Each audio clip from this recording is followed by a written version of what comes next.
leaders had recently assured National Security Advisor John Bolton that they were content to play the role of a buffer against Russian aggression. Geography left them little choice. But they did request, actually they insisted, that if Ukrainian blood were to be spilled to defend both the country's independence and the freedom and prosperity of Europe, the least the West could do was support their efforts.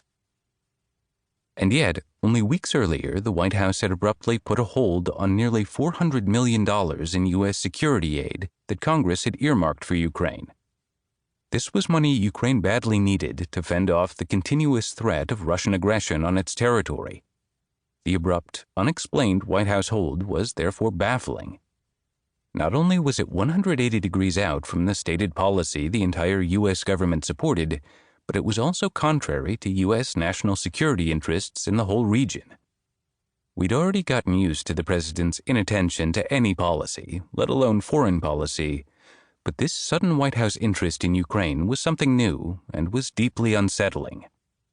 We feared that on a whim the president might send out a barely coherent tweet or make an offhand public remark or an impulsive decision that could throw carefully crafted policy into total disarray, official policy of the United States, and thus, in fact, the president's own policy. For it's not as if President Trump ever made active changes in policy. Indeed, we had never been alerted by the West Wing to any shift in national direction. The official Ukraine policy was, in fact, a matter of broad consensus in the president's professional, diplomatic, and military administration. So what, exactly, we wondered, was the president doing? How could we advise him to reverse course on this out-of-nowhere hold on crucial funding for Ukraine? If he didn't lift the hold, something could blow up at any time. In recent weeks, therefore, the whole community of professional foreign policy staff across the U.S. government had been scrambling to sort out what was going on.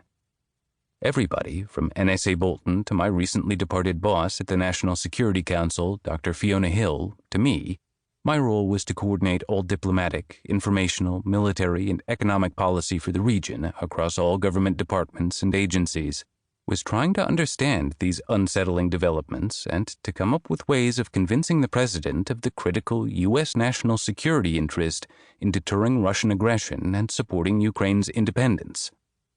I proposed, and was the driving force behind, this interagency security assistance review, which was not, as claimed later by the Oval Office, a review justifying the hold on the funds, but a means of bringing the discussion out of the shadows and into normal foreign policy channels. By the time I was at the table in the basement conference room on July 25th, preparing to listen to the president's call to President Zelensky, my workdays had become consumed by the Oval Office hold on funds.